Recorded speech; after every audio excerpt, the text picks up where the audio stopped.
Welcome to American Black Journal. I'm Stephen Henderson. Detroit's first Independence Bank is now the 7th largest African-American controlled bank in the country, according to Black Enterprise magazine. That's up from the 10th ranking just 2 years ago. First Independence is celebrating its 48th year of serving the community, and the bank also has a new chairman and CEO, Kenneth Kelly, who is my guest today. Welcome to American Black Journal. Thank you, Stephen. Yeah. Thanks for having us. Yeah, so that's big news. That's a pretty big jump from 10th to 7th.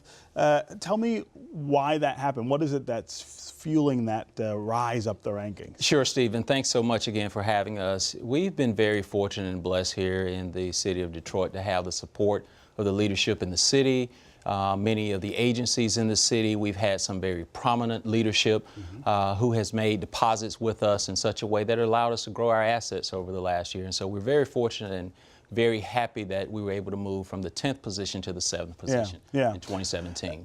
You know, when I say First Independence to a lot of people recognize that name because it's been around for a long time here in Detroit. I'm not sure lots of people know that it's a Black-owned and controlled bank. Sure, we're an African-American controlled bank, and as you may know, our history actually started in the late 60s, right after the riots. There was a group of 20 prominent African-American families who decided we needed to have an ability to control our own financial future going forward. And so it took 2 years to get the bank started. The bank started in May of 1970, and so we're in our 48th year now. Yes, I know about that year because that's the year I was born. Okay. Right? So talk about over time. That's a really different time, 1968, 1970 in Detroit. But the reaction that they had at that time to say, hey, we need to have our own financial institution, we need to have control over capital in a different way, that's still true today. It is. It's very true, and it's unfortunate in many ways because if you look across the nation, you see the decline of African-American controlled institutions across the country.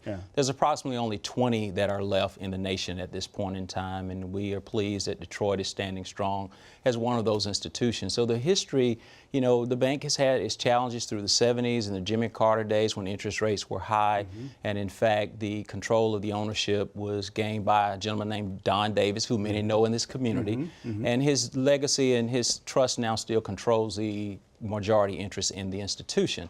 But the reality is when you look at Detroit and the makeup and demographics of Detroit, we are positioned very well to have an institution that can really soar and be a beacon across this country. The other thing that I think is on a lot of people's minds about banking in this city right now is mortgages, right? That's correct. It is still too hard, I think, for people who live here to get money to buy a home. It's hard to get money to fix up a home.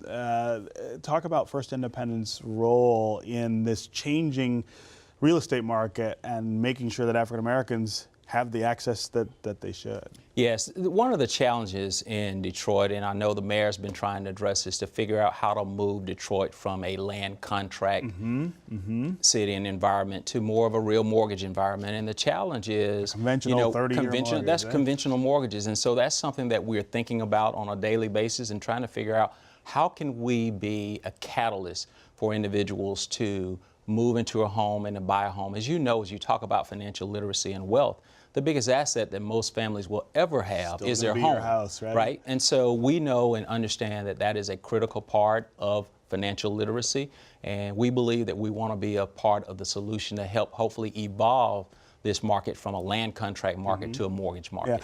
Is that happening? I mean, I see conflicting reports about things getting better and things getting worse. I would tell you it's moving, but it's moving too slow for most people, is the way I will describe it. And that's going to take a lot of time. You've had many individuals who come into this market and speculate. They'll buy properties, not pay the taxes with the intent of knowing that, you know, it's just a speculation play. And so some of those actually hinder the market from moving as fast as some of us in the financial institutions would like to see that happen. But I can tell you from conversations I've had with others in this industry, there's a concerted effort to see how do we help shape and move this market. The other thing I think about when I think about banking in the city is access to capital for businesses, commercial purposes. Still too tough there as well, especially for small businesses or businesses looking to grow themselves. That's correct. Talk about First Independence sort of positioning there. Yes, our position has been really hard asset lending, meaning that we do lending predominantly on assets, whether that's commercial real estate, mortgages, or equipment leasing in a fairly established business. So it is challenging to get capital. I will just be frank and admit that. One of the things, though, as we talk about financial literacy is understanding the importance of our credit scores. Yes, right. You know, culturally, we talk about never being disrespected, but, you know, when you think about finances, one of the ways to ensure that you are respected is to ensure you have a really good credit score. Right. And so as we're going to be talking about start early. That starts early. Right? That's exactly right. That is a mindset, is a behavior. And one of the things we have to do is talk about this topic a lot more often. I think you're going to see myself and members of our team out in the community talking about financial literacy, because our financial reputation is the strongest reputation we can ever have. Right. And when you have the idea to come forward with a business plan, you know, we can be positioned to help you then try to fulfill that business plan. But it is an absolute true statement that the access to capital in this country is challenging, and it oftentimes is more challenging for African Americans. Let's talk quickly about you and your new role. Tell me a little about your background and how you came to banking, and then how you came to First Independence. Certainly. So I originally grew up in Alabama and ended up attending school at Auburn University in electrical engineering. And so I've spent practically 30 years of my life in the utility space, working across engineering, marketing, finance, human resources, supply chain, mergers and acquisitions, and retired out last year. I was named chairman by the board of directors and moved to banking. I spent about 3 years understanding and studying banking, and it has been more of a passion for me kind of moving forward, because it's a way that I see that I can really impact our community and, most importantly, our culture. And so as you think about finance and financial literacy in a capitalistic society, money is oxygen.